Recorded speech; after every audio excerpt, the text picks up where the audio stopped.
늦은 밤 친구들이랑 술을 먹고 나서 집으로 가다가 어느 순간부터 난 길을 잃었어. 술에 너무 취했는지 불빛도 안 보이고 그러다 그만 길에서 주저앉은 채 잠들었지. 다음날 잠에서 깨어보니 웬걸? 처음 보는 방 안이었어. 방 안에는 엄청 비싼 가구에 완전 고급 호텔처럼 보이는 방 안이었지. 그렇게 주변을 돌아보는 순간 발소리가 들리며 문이 열렸어. 일어났어?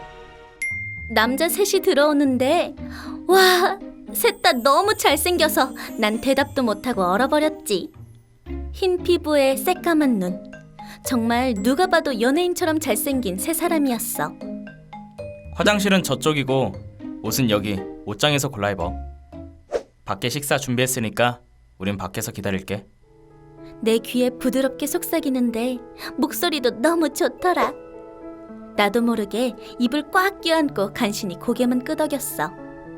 그러니까 셋이 웃으면서 자기들끼리 떠들며 방에서 나갔지. 너무 잘생기니까 이게 꿈인가 하는 생각이 들었지만 어쨌든 그땐 이상하단 생각은 못하고 나도 뒤를 따라갔어. 밖엔 긴 테이블에 레스토랑 요리들이 쭉 있었어. 그리고 꽃미남 둘이 서 있다가 내가 앉으니까 내 양옆으로 둘이 앉았지. 그리고 맞은편엔 아까 말 걸었던 꽃미남이 앉아 있었어. 음식도 너무 맛있고 고개만 들면 훈훈한 풍경이 있으니까 너무 좋았어. 그날 이후 계속해서 함께 맛있는 밥을 먹고 저녁에는 이야기하다 잠들 거를 매일 반복했지. 얼굴만 봐도 같이 있기만 해도 행복해서 시간 가는 줄 몰랐어.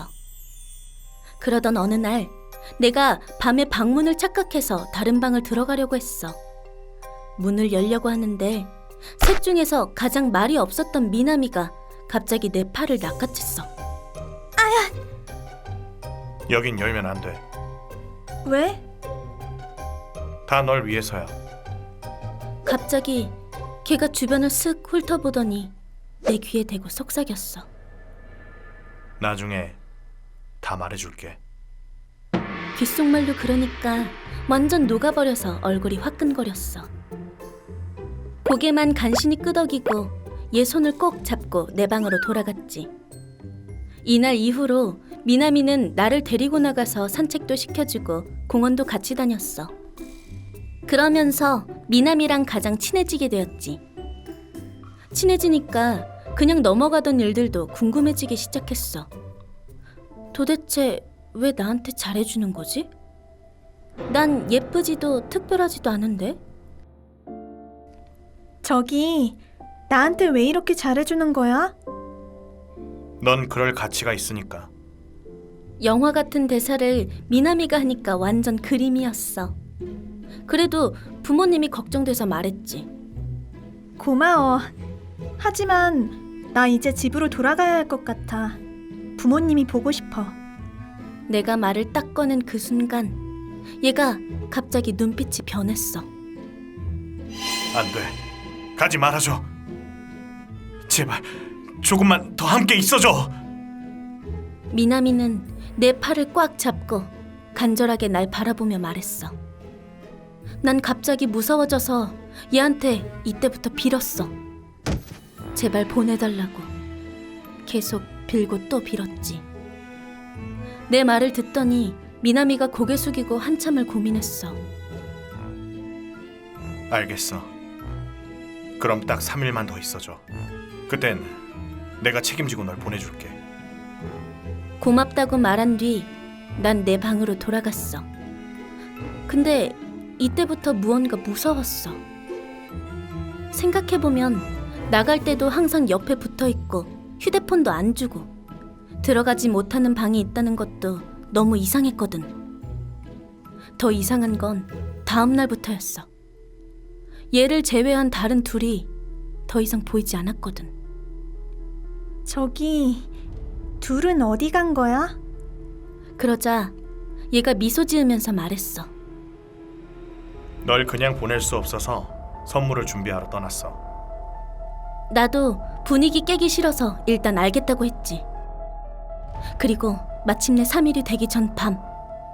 난 내일이면 집에 간다는 생각에 설레서 잠이 안 오더라.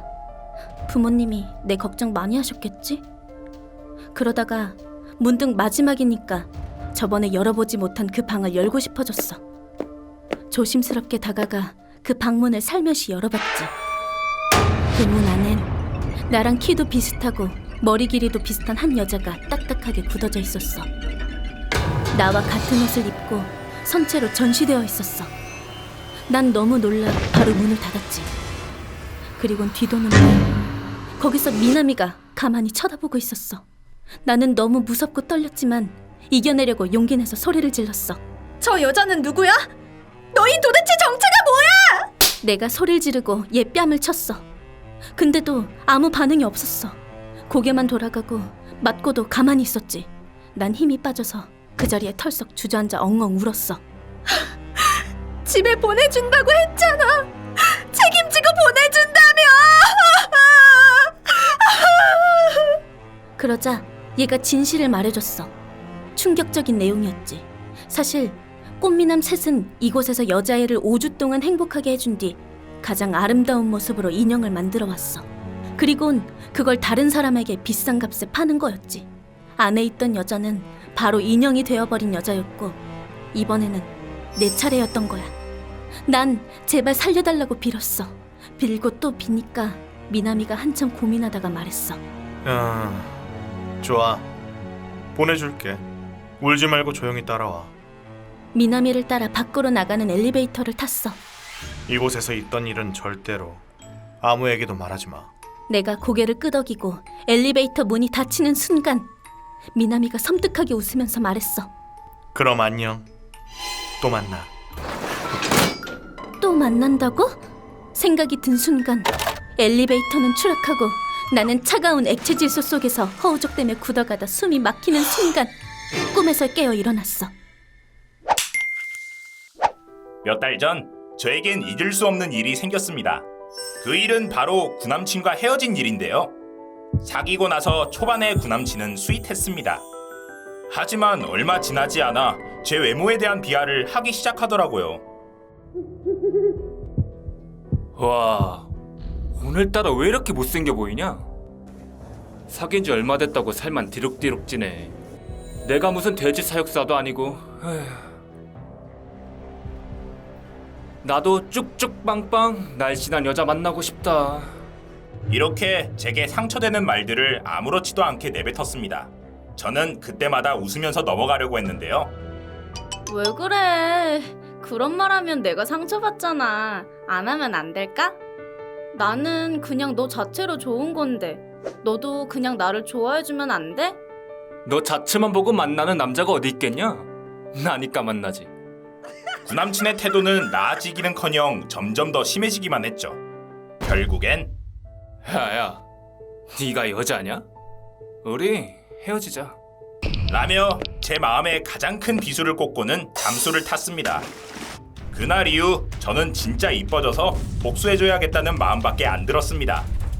그래서 다이어트도 하고 치아 교정도 시작했죠. 그러자 용케 어디서 소문은 들었는지 잠수 탔던 구남친에게서 톡이 왔더라고요. 잘 지내? 너 많이 이뻐졌다? 그렇게 매달릴 땐 뒤도 안 돌아보던 놈이 선톡 온 게 신기했습니다. 모르는 척 누구? 하고 단답으로 보냈더니 나야, 네 남자친구. 나 후회돼. 우리 다시 만나볼래? 하고 칼답이 오더라고요. 그래서 전 너 인성 쓰레기랑은 안 사귐. 연락도 답장도 너너 카톡 보낸 거 캡처해서 페북이랑 단톡방에 올릴게. 하고 차단박았습니다. 정말 속에 남겨놨던 상처들이 싹 씻겨나가는 기분이었습니다. 그 계기로 저는 구 남친 놈으로 인해 바닥쳤던 자존감을 올리고 제 스스로를 아낄 수 있게 되었어요. 그리고 제 모습 그대로를 사랑해주는 지금 남친을 만나 잘 사귀고 있답니다.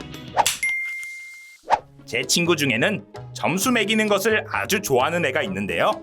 시험 점수 매기는 걸 좋아한다 하면 열공해서 그런가 보다 하겠는데 그 친구는 다른 사람 외모 점수를 매기는 걸 좋아합니다. 쟤는 64점. 키 빼고 볼 게 없네. 불쌍. 야야, 저 여자 성형 덕지덕지 한 거 봐. 완전 성괴다. 55점. 아, 87점. 저 남자 외모는 딱인데 키가 크다 말았나 보네. 안타깝다. 이렇게 길가, 카페 등 장소 가릴 거 없이 보이는 사람에게 점수를 매깁니다. 제가 하지 말라고, 들리면 어떡하냐, 네가 그런 소리 들으면 좋겠냐고 말해도 다 무시하더라고요. 사실 친구의 그런 습관 때문에 다툼이 생긴 적도 있습니다. 친구들이랑 버스 정류장에 있는데 야, 저 여자 봐 얘들아. 완전 찐따 같지 않냐? 20점, 20점. 야, 미쳤냐? 우리 언니거든? 이게 진짜 뚫린 입이라고 나오는 대로 말하네? 겨우 다툼을 말렸지만 그 친구는 여전히 외모 점수를 매기고 다녔습니다. 그 일이 좀 지나 친구들끼리 삼겹살을 먹으러 가게 되었는데요. 한창 수다 떨며 삼겹살을 맛있게 먹고 있는데 맞은편 테이블에서 말소리가 들렸습니다. 야, 쟤 왔고 개빠다. 네 여자친구 아님? 뭐지 쟤네? 우리 보면서 말하는데? 남자 무리가 우리 쪽을 막 힐끗힐끗 쳐다보며 이야기하길래 무슨 말인지 했습니다. 쟤는 저 무리에 왜 껴있는겨? 빨간 천들은 흑곰인 줄. 총 쏠 뻔했네. 제 친구 얼굴이 점점 울그락불그락 되더라고요. 왜냐하면 저희 중, 아니 식당 전체에서 빨간 옷을 입은 건 그 친구뿐이었거든요. 그 친구를 제외한 저희는 알게 모르게 속 시원함을 눈빛으로 공유했습니다. 그런데 한마디가 더 들려왔습니다. 쟤만 없으면 딱인데. 빨간 흑곰녀가 우리 평균 혼자 다 까먹고 앉았네. 으. 그 말과 동시에 친구는 부들거리며 자리를 박차고 나갔습니다. 이 일을 겪은 후로 그 친구는 더 이상 다른 사람의 외모에 점수를 매기지 않더라고요. 사람은 똑같이 당해봐야 안다고. 어쨌든 그 일을 계기로 친구가 정신을 차려 다행입니다.